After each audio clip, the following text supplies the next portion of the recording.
नमस्कार, आप देख रहे हैं प्राइम टीवी और मैं हूं आपके साथ अनन्या मिश्रा। स्वागत है आपका राजपथ में। तमाम विवादों और आरोप प्रत्यारोप के बीच दिल्ली का चुनाव फिलहाल समाप्त हो चुका है, लेकिन सियासी घमासान अभी भी थम नहीं रहा है। कहीं फर्जी वोटिंग के आरोप लग रहे हैं तो कहीं बुर्के के आड़ में मतदान दिए जाने को लेकर सियासत गर्म है। मौजूदा सीएम आतिशी ने दिल्ली चुनाव को धर्म युद्ध करार दे दिया है। तीन टेबल लगा रखी है और इस घर में पैसा ये जो दिल्ली का चुनाव है ये सिर्फ चुनाव नहीं है, ये एक धर्म युद्ध है। ये अच्छाई और बुराई की लड़ाई है, ये सत्य और असत्य की लड़ाई है, ये काम और गुंडागर्दी की लड़ाई है। एक तरफ पढ़े लिखे ईमानदार काम करने वाले लोग हैं और दूसरी तरफ गाली गलौच गुंडागर्दी करने वाले लोग हैं। मुझे पूरा भरोसा है कि दिल्ली के लोग अच्छाई पर, सच्चाई पर, काम पर अपना वोट देंगे। दिल्ली के लोग बुराई को हराएंगे, दिल्ली के लोग गुंडागर्दी को हराएंगे।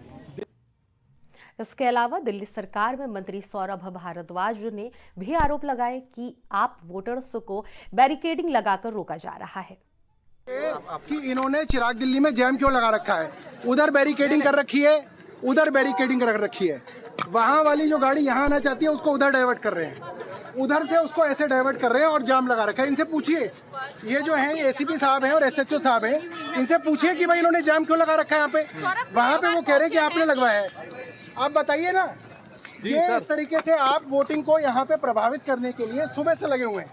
सुबह सुबह आप लोगों ने बोला कि हम हटवा रहे हैं, फिर आपने वहाँ पे जो है बैरिकेडिंग कर दी। आप सारा का सारा मीडिया आप मेरे साथ चलिए, आप देखिए वहाँ पे पूरा जैम लगा हुआ है। ट्रैफिक पुलिस खड़ी हुई है, पुलिस खड़ी हुई है और जानबूझ के वहाँ पे बैरिकेड बंद कर रखा है। कोई भी आदमी जो यहाँ से आएगा उसको बोलते हैं उधर चला जा, उधर से जो आदमी आ रहा है उसको बोल रहे हैं इधर चला जा। तो आमने सामने नहीं आने दिया ना, पूरा जाम लगा दिया वहाँ पे। आप देखिए सामने दिख रही है आपको बैरिकेडिंग। आप बताओ ये बैरिकेडिंग क्यों लगी हुई है यहाँ पे?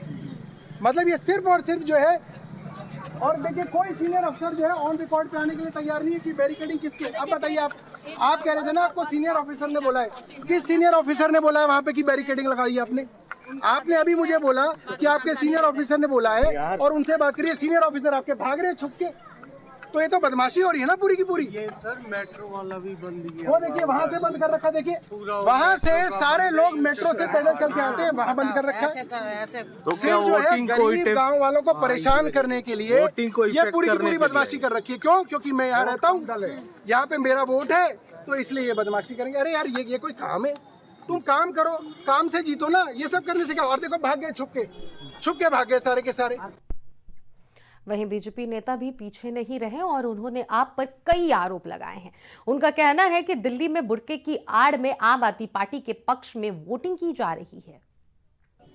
गुंडागर्दी तो ऐसी दिखाई आम आदमी पार्टी ने कि पूरा सीए के विरुद्ध पूरा दिल्ली को जला दिए। गुंडागर्दी ऐसी दिखाई कि उनका पार्षद दंगे का मास्टरमाइंड आया। गुंडागर्दी ऐसी दिखाई कि मनोज तिवारी को उसी के संसदीय क्षेत्र में सिग्नेचर ब्रिज से ढकेला गया। गुंडागर्दी जिसको कहते हैं वो आज वो लोग जाएंगे और बीजेपी आ रही है। मतदान करते हुए व्यक्ति पकड़े गए और ऐसा दिल्ली के अनेक क्षेत्रों से खबर आ रही है। तो अरविंद केजरीवाल और उनकी आम आदमी पार्टी अपनी हार को सामने निश्चित मानकर, जहाँ शराब काम नहीं कर रही, गुंडागर्दी काम नहीं कर रही, तो अब फर्जी मतदान पर उतर आए हैं। मिली जानकारी के अनुसार पुलिस ने नई दिल्ली में कुछ लोग पकड़े भी हैं। तो दिल्ली की जनता से मैं एक अपील करता हूं कि इनके हथकंडों से सावधान रहने की जरूरत है। आप लोग सब बाहर निकलिए, वोट डालिए, डबल इंजन की सरकार के लिए वोट डालिए और विकसित भारत की विकसित राजधानी बनाने का संकल्प जो हमने लिया है माननीय प्रधानमंत्री जी के नेतृत्व में, उस संकल्प को पूरा करने के लिए आइए, मतदान कीजिए, भारी संख्या में कीजिए और इन जाली मतदान वालों को दिल्ली से साफ कीजिए। फिलहाल दिल्ली के चुनावी रण में मतदान की समाप्ति हो चुकी है और वोटिंग प्रतिशत इस बार पहले की तुलना में कम है। दिल्ली विधानसभा चुनाव 2025 जो हुए हैं उसमें दिल्ली सेंट्रल में 55.24% वोट पड़े हैं, तो वहीं ईस्ट दिल्ली में 58.98% वोट पड़े हैं, तो ईस्ट दिल्ली में 54.37% वोट पड़े हैं, तो वहीं नॉर्थ दिल्ली में 57.24% वोट पड़े हैं, तो नॉर्थ ईस्ट दिल्ली में 63.83% वोट पड़े हैं। तो नॉर्थ वेस्ट दिल्ली के जो आंकड़े हैं उसमें 58.05% वोट पड़े हैं। शाहदस में 61.35% वोट पड़े हैं। साउथ दिल्ली में 55.72% वोट पड़े हैं, तो साउथ ईस्ट दिल्ली में 53.77% वोट पड़े हैं। तो साउथ वेस्ट दिल्ली में 58.86% वोट पड़े हैं, तो वेस्ट दिल्ली में 57.42% वोट पड़े। तो इस तरह से जो दिल्ली के जो विधानसभा चुनाव 2025 का जो ये आंकड़ा है, ये बता रहा है कि किस किस इलाके में कितने कितने प्रतिशत वोट पड़े हैं।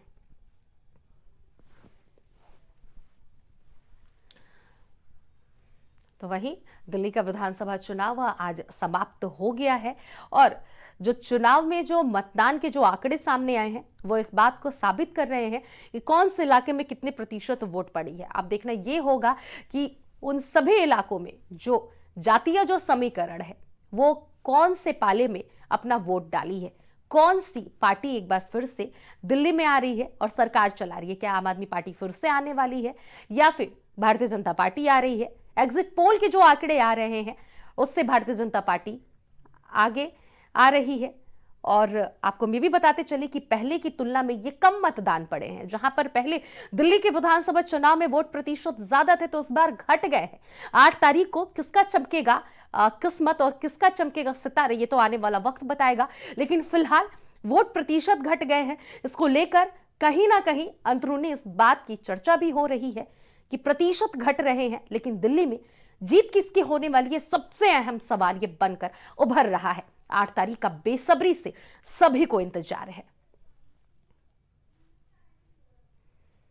भारत और बांग्लादेश के बीच टेंशन कम होने का नाम नहीं ले रहे हैं। शेख हसीना के भारत आने के बाद से ही भारत और बांग्लादेश के रिश्ते कुछ सही नहीं चल रहे हैं। लेकिन बीते दिनों भारत बांग्लादेश की सीमा पर बांग्लादेशियों ने बॉर्डर सिक्योरिटी फोर्स पर लगातार 2 हमले किए।